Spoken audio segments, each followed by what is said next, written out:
Rates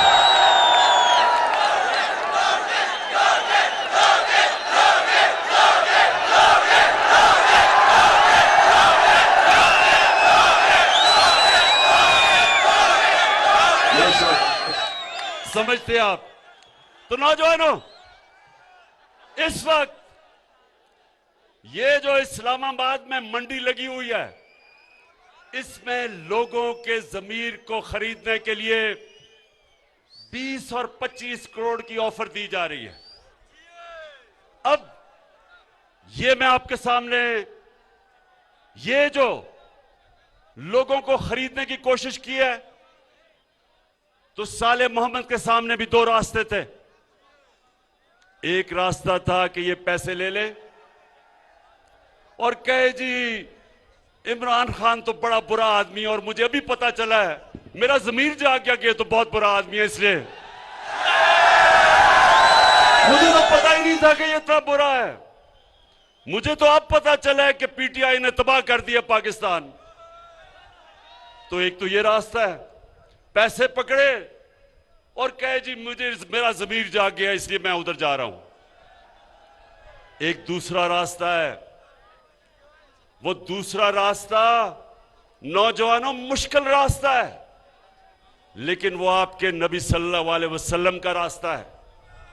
आपके नबी का रास्ता आसान नहीं था, हर किस्म की मुश्किलें अल्लाह ने उनको पर डाली। अल्लाह के हबीब थे, सबसे ज्यादा इंसान जिससे अल्लाह प्यार करता था वो हमारे नबी सल्लल्लाहु अलैहि वसल्लम थे। उनका आसान रास्ता नहीं था। जो सच और हक का रास्ता नौजवानों वो आसान नहीं होता, मुश्किल होता है। सारा वक्त ये चूहे मिलके आपको बुरा भला कहते हैं, गालियां निकालते हैं, जमा होके डराते हैं, ब्लैकमेल करते हैं,